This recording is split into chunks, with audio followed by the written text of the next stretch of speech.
నమస్తే, welcome to our channel. నేను మీ పద్మావతి. ఈ మధ్య కాలంలో భార్గవ దేవన నేను వేణుస్వామి యొక్క శిష్యుణ్ణి అంటూ చెప్పుకుంటూ మన మధ్యలోకి వచ్చాడు. అయితే ఆ మధ్య కాలంలో వేణుస్వామి నాకు అసలు ఏ శిష్యుడు లేదు, అలాంటిది భార్గవ దేవన నాకు అసలు శిష్యుడే కాదు అని అన్నాడు. మరి అలాంటి ఒక మహాజ్ఞానిని ఇలాంటి భార్గవ దేవన అనే ఒక మామూలు మనిషి ఎందుకని ఇంత దారుణంగా దూషించాడు? అంటే వీళ్ళిద్దరి మధ్యన ఏదైనా ఘర్షణ అయ్యిందా, లేకుంటే పబ్లిసిటీ కోసమే ఇలాంటి పెద్ద పెద్ద వాళ్ళని దూషిస్తే మనకు కూడా ఒక పబ్లిసిటీ వస్తుంది అనే పబ్లిసిటీ దాహంతో దూషిస్తున్నాడా? మరి ఇలాంటివన్నీ కూడా మనతో పాటు మాట్లాడడానికి గరికిపాటి గారికి ఒక ప్రియ శిష్యుడైన ముళ్ళపూడి సత్యనారాయణ గారు మనతో పాటు ఉన్నారు. ఆయనతో మాట్లాడి ఇప్పుడు మొత్తం పూర్తి వివరాలు తెలుసుకునే ప్రయత్నం చేద్దాం. మీరు కూడా చూసేసేయండి. నమస్కారం గురువు. గురువు గారు, భార్గవ దేవన మీకు తెలిసే ఉంటారు, చెప్పక్కర్లేదు. విడిగా మళ్ళీ ఆయన గురించి మనకి పరిచయాలు ఏమీ అవసరం లేదు. అయితే అప్పట్లో మనకి వేణుస్వామి శిష్యుని అని అన్నారు. అసలు వేణుస్వామికి శిష్యుణ్ణి అని చెప్పుకొని రావడానికి గల కారణం ఏంటి? పబ్లిసిటీ. ఆయన ఏం చేశాడు, బిఎస్ రావు ఒక ఇంటర్వ్యూలో, కమర్షియల్, అది కూడా కమర్షియల్ ఇంటర్వ్యూ, డబ్బులు ఇచ్చుకుని ఇంటర్వ్యూ అది. ఆ ఇంటర్వ్యూలో అడిగితే వేణుస్వామి శిష్యుడు అని పెడితే వెంటనే వేణుస్వామి రెస్పాండ్ అయ్యి, ఇతను నాకు శిష్యుడు కాదు, నాకు జ్యోతిష్యం నేను ఎవరికి నేర్పలేదు, నాకు ఎవడు శిష్యుడు లేడు అన్నాడు. పరుగు పోయింది అక్కడ. అయితే వీళ్ళంతా కూడా ఏంటంటే ఆయనలాగా అవ్వాలని, వేణుస్వామిలో కొన్ని అట్లీస్ట్ మారల్స్ కొన్ని ఉన్నాయి. ఏంటంటే బాగా సంపాదించండి, కసిగా సంపాదించండి, ఇట్లా చెప్తాడు. పెద్దరికం ఉంది, కాకపోతే వాళ్ళ వేరుకున్న విధానం వేరు, వామాచారం కౌలాచారం. అట్లా ఇతనెవడు మొన్న వచ్చినటువంటి వాడు అందరినీ కూడా ఏమంటాడు, హాఫ్ నాలెడ్జ్ అని మేము పిలుస్తూ ఉంటాడు. అతని వయసు ఎంత, గరికపాటి గారి వయసు ఎంత? గరికపాటి నరసింహారావు గారు పద్మశ్రీ అవార్డు గ్రహీత. ఈయన లైఫ్ లో ఒకసారి వస్తుందా పద్మశ్రీ అవార్డు?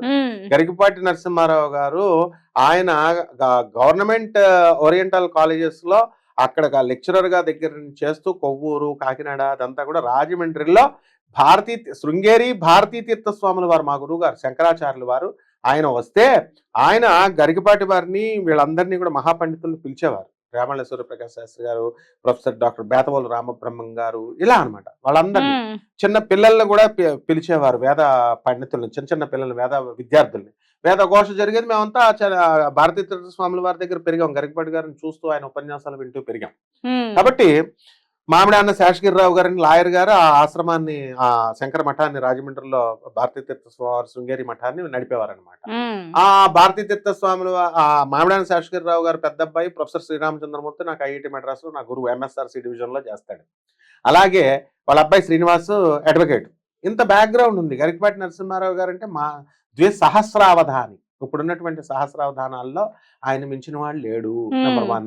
ఉపన్యాసాల్లో పద్మశ్రీ అవార్డు వచ్చింది. ఒక టీచర్గా, ఒక రేషనల్ థింకింగ్తో, ఒక సైంటిఫిక్ అవుట్లుక్తో, హేతుబద్ధంగా, శాస్త్రబద్ధంగా, తర్వాత లాజికల్ కన్సిస్టెన్సీ అంటే తార్కికంగా చెప్తారు. వారు నోరిప్పితేనే సరస్వతి గుబాళిస్తుంది, పద్యాలు చెప్తారు.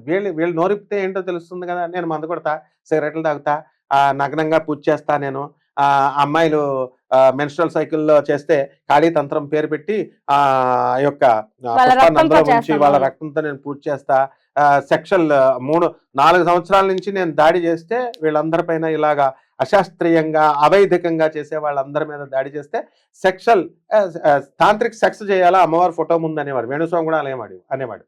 వేణుస్వామి, ఈయన, ఇంకా తాంత్రిక్ సెక్స్ అని, సింధు మత అని, ఇంకా కొంతమంది ఉన్నారు వీళ్ళ బ్యాచ్. మొత్తం ఊరంతా అలాంటి బ్యాచ్లు చాలా మంది ఉంటారు. వీళ్ళ పాపం యూట్యూబ్ లో చెప్తున్నారు కాబట్టి తెలుసు, బయట తెలియకుండా బోల్డ్ మంది ఉంటారనమాట. అయితే అలా అనకూడదు అని అన్న తర్వాత వీళ్ళు పంచమకారాలు అని చెప్పేవారనమాట. పంచబలులు, పంచమకారాలు, మత్స్యం, మైథునం, మాంసం, అంటే వాటర్, మందు బాటిల్ పెడతారు, ఆ తర్వాత మటన్ పెడతారు, చికెన్ పెడతారు, ఇవన్నీ పెడతారట. తర్వాత అమ్మవారి ఫోటో ముందు సెక్స్ చేసి అంటే అమ్మవారికి సమర్పిస్తారు అని. మళ్ళీ అది మనం తిట్టేసరికి జనాలు అంతా కూడా అడిగేసరికి యోని పూజ అంటాడు. ఇప్పుడు మాట మార్చి ఆయనేమో యోని పూజ అంటే ఆడవాళ్ళ యోని కాదు, మరి ముందెందుకు చెప్పారు? మరి ఏది విగ్రహంలో, అక్కడ కామాఖ్య అమ్మవారి విగ్రహంలో మేము చేస్తున్నాం, యోని రూపంలో చూస్తున్నాం, ఏదేదో చెప్తారు. అలాగే ఇతను కూడా నేను ఈ మెన్స్ట్రల్ సైకిల్లో నేను చేస్తున్న తాంత్రిక్ సెక్స్ మానసికంగా చేస్తున్నాను, ఎఫర్మేషన్, ఇదొకటి పదాలు వచ్చినాయి కదా, ఎజంప్షన్ అని మారుస్తారు. కాబట్టి వీళ్ళంతా కూడా అశాస్త్రీయంగా అవైదికంగా చేసేటటువంటి వాళ్ళు నిషిద్ధ పూజలు అంటారు వీటిని. గురువు గారు అసలు గరికిపాటి గారు ప్రవచనాలు చెప్పడానికి తప్పితే ఆయనకి అసలు శాస్త్రం గురించి ఏం తెలుసు అని అన్నారు. అవును. అంతేకాదు ఇంకొక మాట కూడా అన్నారు, ఆయన కాస్త పొగరుబోతు, ఉమ్, పొగరుతో మాట్లాడతాడు తప్పితే ఉమ్, బలుపు ఉమ్, ఇవి తప్పితే ఇంకేమీ తెలీదు. ఉమ్, ఇంకొకటి మరి ముఖ్యంగా అన్న మాట ఏంటంటే, అందరూ కూడా ఆయన అన్న మాటకి సీరియస్ అవడానికి రీజన్ ఒకటే, ఉమ్, జ్యోతిష్య శాస్త్రం గురించి అసలు ఆ గరికిపాటికి ఏం తెలుసు అయ్యా, ఉమ్. ఏం తెలిసి మాట్లాడుతున్నాడు, ఆ ప్రవచనాలు ఇవ్వడం కాదు, జ్యోతిష్య శాస్త్రం గురించి చెప్పమను, నేను కూడా చూస్తాను అని అంటున్నారు. వీళ్ళకి ఉమ్, వీళ్ళకి తొక్క తెలుసు, వీళ్ళకి జ్యోతిష శాస్త్రం కాదు, తంత్రం కూడా తెలియదు. ఖాళీ తంత్రం అని చెప్తే సరిపోద్దా? ఆ బుక్ ఏదో మా పుస్తకాల షాపులు మోహన్ పబ్లికేషన్స్ అని ఉంటాయి రాజమండ్రిలో, గొల్లపూడి వీరాస్వామి పుస్తకాలు, తెనాలి సాధనా మండలిలంతా మా ఫ్రెండ్స్ విజయవాడలో. పుస్తకాల్లో 4 పుస్తకాలు తెచ్చుకొని చదివేసుకుని మేము మహాపండితం ఖాళీ తంత్రం చేసేస్తాం, ఇదే తెలుసు వీళ్ళకి. ఉమ్, వీడు ఎంత వర్స్ట్ గా మాట్లాడతాడంటే, ఆంధ్రాలో తెలంగాణలో ఉన్నటువంటి ఈ పూజారులు వీళ్ళందరికీ కూడా సిగ్గు రావాలి, పురోహితులందరికీ కూడా. ఉమ్, వాళ్ళకి ఏమి రాదు చదవడం, మంత్రాలు ఏమి రావు, అందుకని నేను గౌహతిలో కామాఖ్య పూజలు చేయడం వీళ్ళకి చేత కాదు, వీళ్ళ శటగోపనము ఆర్థిక గోత్రనామాలు చదువుకోవడమే వచ్చు వీళ్ళకి, కాబట్టి అందుకనే కామాఖ్య నుంచి పాండాలను ప్రత్యేకంగా తెస్తున్నా, పాండాలకు చాలా హై అమౌంట్ ఇవ్వాలి, అందుకని నేను ఒక్కొక్క పూజకి ఏంటి వీళ్ళకి హై అంట పూజకి పత్రం పుష్పం ఫలం తోయం అని కృష్ణుడు చెప్తుంటే అవన్నీ దక్షిణాచారంలో పూజలకి ఏం కలగంట. ఆ పాశుపతాస్త్రాన్ని ఓం నమశివాయ అనే మంత్రం చదివి ఆ సాక్షాత్తు పరమేశ్వరుడు పాశుపతాస్త్రాన్ని సంపాదించాడు, వీళ్ళేం సంపాదిస్తారు?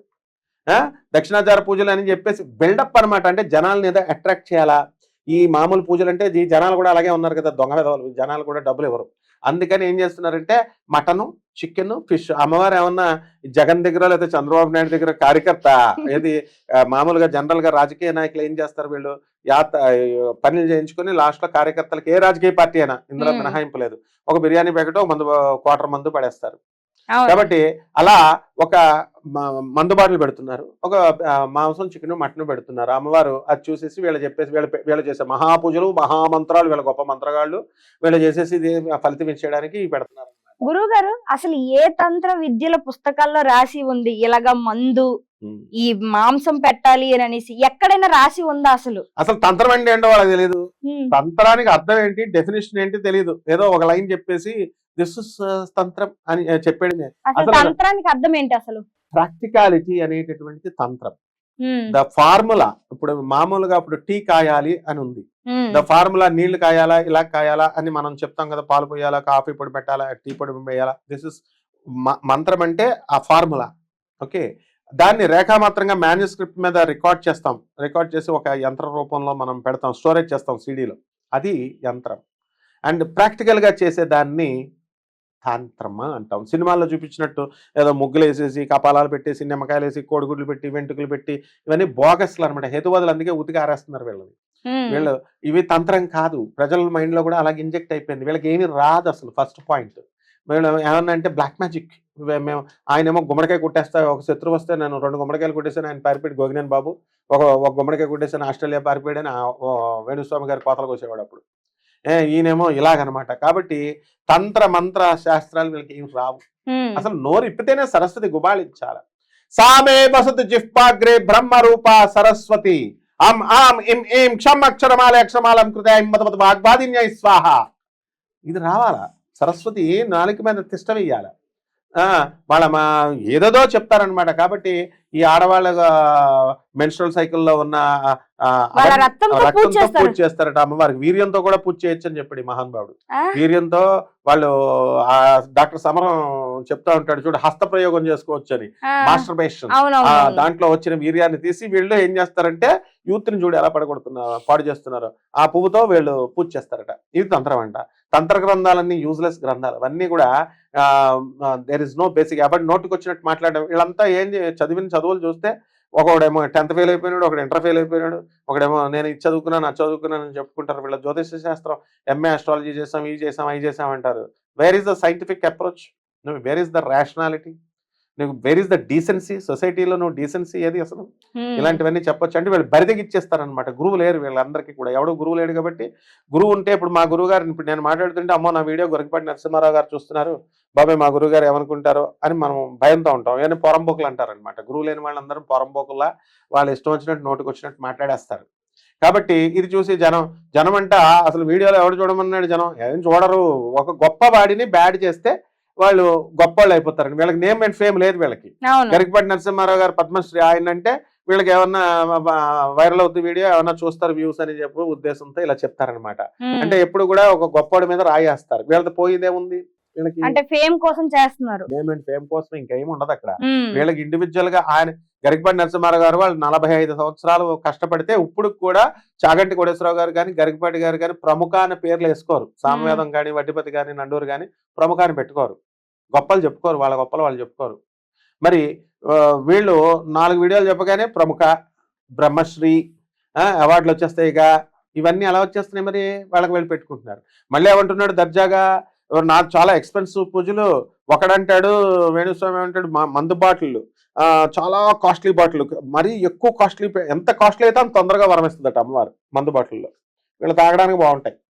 తర్వాత వీళ్ళేమో 11 లక్షల చీరలు, పట్టు చీరలు అందులో వేసేస్తాను. మినిస్టర్లు ఎవరు వచ్చారు సెలబ్రిటీస్ అంటే చెప్పరు, అది చాలా సీక్రెట్. ఎవడో వస్తే కదా సెలబ్రిటీలు బిల్డప్లు ఇవ్వాలి కదా. సీఎం వచ్చాడు, పిఎం వచ్చాడు, ఈడొచ్చాడు, ఆడొచ్చాడు, ఎవరు రారు. ఎవడి ముడ్డి కింద ప్రాబ్లంలు ఉంటే వాళ్ళు వస్తారు మామూలుగా దేవుడి గుడికి. మామూలుగా వీళ్ళ చుట్టూ వాళ్ళకి వచ్చిన వాళ్ళు బుద్ధిహీనులు. ఎందుకంటే దేవుణ్ణి ఆశ్రయిస్తారు, వాళ్ళకి గురువు లేడు. వీళ్ళని ఆశ్రయిస్తే వీళ్ళ బతుకులే సరిగ్గా లేవు, వాళ్ళు ఏం చేస్తారు? కాబట్టి వీళ్ళంతా ఏంటంటే డబ్బుల కోసం. మరి ప్రజలు కూడా అలాగే ఉన్నారు. అందుకే కరెక్ట్ మొగుళ్ళు వీళ్ళిద్దరు, వీళ్ళు ఉండాలి, ఇంకా చాలా మంది ఉండాలి, ఎలాంటి వాళ్ళు రావాలి ఇంకా. ఎందుకంటే డబ్బులు ఇవ్వండి రా అనాథ పిల్లలకి, సాధువులకి అంటే ₹1 ఎవడు, వికలాంగులకి ఇవ్వండి రా అంటే ఎవరు, వీళ్ళకి మాత్రం కరెక్ట్ గా ఇస్తారు. కాబట్టి ఆయన ఏమంటున్నాడు, ధీమాగా ఉంది. కరెక్ట్ గా పూజలు చేసేటప్పుడు డబ్బులు అలా షార్ట్ కట్ మెథడ్స్ లో వచ్చేవాళ్ళు వాళ్ళకి కావాలా, నేను బట్టలు ఇప్పేస్తానని చెప్తున్నాడు. అక్కడ బట్టలు ఇప్పేసి నేను పూజ చేస్తాను అని చెప్తున్నారు. వాళ్ళంతా ఇలా చెప్పేటటువంటి వాళ్ళని ప్రోత్సహిస్తున్నారంటే జనాలు అన్ని డైరెక్ట్ చెప్తున్నారు అనమాట. ఏమనంటే కామాఖ్య పేరు చెప్తారు, తంత్రం అంటారు. కాబట్టి ఇవన్నీ అశాస్త్రమైనటువంటి అవైదిక పద్ధతులు. రావణుడే ఎగిరిపోయాడు ఇలాంటి పిచ్చాశాలు వేసి, ఇంద్రజిత్తుగాడే ఎగిరిపోయాడు, వీళ్ళంతా గొట్టంగాలు కానీ. కాబట్టి సమాజాన్ని పాడు చేయకూడదు. అందుకోసం గరికపాటి నరసింహారావు గారు లాంటి పండితుల్ని, అలాంటి వాళ్ళని వాళ్ళ యొక్క కాలి గోటికి కూడా వీళ్ళెవరూ కూడా పనికి రారు. కాబట్టి మనం వాళ్ళ శాస్త్రం అది సైంటిఫిక్ గా వెళ్తారు. ఒక స్కూల్లో పాఠం లాగా ఒక పద్ధతిలో చెప్తారు. వాళ్ళు టీచర్స్, వాళ్ళు గురువులు వాళ్ళు. కాబట్టి ఇవన్నీ వాళ్ళు పబ్లిసిటీ కోసం చేసే స్టంట్లు. ఇలాంటి వాళ్ళని ప్రజలు పట్టించుకోకలేదు, మనం పట్టించుకోకలేదు, ఎవరు పట్టించుకోకలేదు. ఒక గొప్పని అంటే రాయేస్తే పబ్లిసిటీ అవుతుంది. అలా రాదు ఎప్పుడు కూడా. వ్యక్తిత్వాన్ని బట్టి వస్తుంది. మనలో ఉన్న డీసెన్సీ, మనలో ఉన్న డిగ్నిటీ, మనలో ఉన్న రాయల్టీ, మనలో ఉన్న నాలెడ్జ్ కూడా వినయం ఉండాలి. వినయేన శోభితే విద్య. మన దగ్గర ఉన్న సబ్జెక్ట్ ని బట్టి ప్రజలు గమనిస్తారు. అశాస్త్రీయ పద్ధతులు వెళ్ళకూడదురా నాయన, డబ్బులు సంపాదించుకోమని ఎవరొద్దంటున్నారు. కానీ పండితుల జోలికి వస్తే తోలు తీసేస్తాం. అదనమాట. ఎవ్వడైనా సరే, వాడు ఎవ్వడైనా సరే, వి నో ద లా. అసలు వీళ్ళు చెప్పే పిచ్చి మాటలను బట్టి కొన్ని గవర్నమెంట్ ఇన్స్టిట్యూషన్స్ ఉంటాయి, ఎనాక్టెడ్ బై పార్లమెంట్ 1921. వీళ్ళ మీద యాక్షన్స్ తీసుకోవచ్చు. అవన్నీ ఎందుకు ఇనిషియేట్ చేయట్లేదంటే మేము పోలే ఏదో పిచ్చోళ్ళు వాక్కుంటున్నారు అని వదిలేస్తున్నాం అనమాట. మరి అందువలన these are all publicity stunts అంటారు అనమాట. నిజంగా గురువు గారు చాలా చక్కగా చెప్పారు. వాస్తవానికి మనం ఎదగాలి అంటే ఎదుటోండి తొక్కాలి అనే ఫార్ములాని బాగా యూజ్ చేస్తున్నారు అందరూ కూడాను. వీళ్ళు ఎప్పుడు ఎదుగుతారు? వీళ్ళ మొహం అలా చేసేవాళ్ళు వాళ్ళ లైఫ్ లో ఆయన ఎదిగిన ఒక్క మెట్లో కూడా ఎక్కలేరు వీళ్ళు. అది కరెక్టే. ఆయన మహాజ్ఞాని, ఆయన దగ్గర దాకా నేనేం చెప్తాము, మేము వినయంగా చెప్తాం. మా గురువులైనటువంటి 5 కాలి గోటికి మేము పనికిరాము. ఎందుకంటే 40 సంవత్సరాలు రోజుకు 18 గంటలు చొప్పున కష్టపడతారు వాళ్ళు. శాస్త్రాలు, వాళ్ళ భార్యలు, వాళ్ళ ఫ్యామిలీలు మాకందరికి తెలుసు. మా గురుమాతలంతా తెలుసు. ఆవిడ ఎంత వినయం, ఎంత విధేయత. మా గురువు గారు వాళ్ళ భార్యను అంత వినయంగా చూసుకుంటారు. ఆయన గరికపాటి నరసింహారావు గారు, నండూరు శ్రీనివాసరావు గారు, వాళ్ళ మాటల్లోనే సరస్వతి గుబాళిస్తుంది. మరి అటువంటి వాళ్ళని పట్టుకొని వేస్తే ఏమనుకోవాలమ్మా? కాబట్టి ఈ నోరు ఇవంతా కూడా ఏంటంటే తంత్రం లేదు, గింత్రం లేదు, అంతా నాన్సెన్స్. ఇది కలియుగం కాదమ్మా, కామయుగం, కామయుగం, కామయుగం. దాన్ని వీళ్ళు క్యాష్ చేసుకుంటున్నారు అంతే, అంతకు మించి ఏం లేదు. నిజంగా గురువు గారు, ఇదే ఇప్పటికైనా సరే ప్రతి ఒక్కరు తెలుసుకోవాలని నేను కూడా మనస్ఫూర్తిగా కోరుకుంటున్నాను అందరినూ. కాబట్టి మీరైనా సరే ఏదైనా చేసే ముందు ఆలోచించండి. మీరు పూజలు చెయ్యండి, ఏమైనా చెయ్యండి, దానాలు కూడా చేయండి, చెయ్యొద్దు అని ఇక్కడ ఎవరు చెప్పటం లేదు. బట్ చేసేటప్పుడు ఏం చేస్తున్నారు, అది చెయ్యడం వల్ల ఖచ్చితంగా మీ కష్టాలు అనేవి తీరుతాయా లేదా, మీరు కోరుకునే అన్ని జరుగుతాయా లేదా, ఆలోచించి నిర్ణయం తీసుకొని తప్పితే ఎవరో చెప్పారు కళ్ళబుల్లి కౌరులు చెప్తే ఇవన్నీ తీరిపోతాయని నమ్మి వెళ్ళి మోసపోవద్దు, తర్వాత బాధపడద్దు. ఆయనకి జ్యోతిషం తెలుసా లేకపోతే చిన్నమస్తా తెలుసా అంటున్నారు. వాళ్ళంతా ఉపాసకులు, వాళ్ళు లలిత ఉపాసకులు, రాజరాజేశ్వరి ఉపాసకులు. ఇలాంటి చిన్నమస్తాలు, గిన్నమస్తాలు, దశమహావిద్యలు నా చిన్నప్పుడు, నా బుడ్డప్పుడు చేశాను నేను.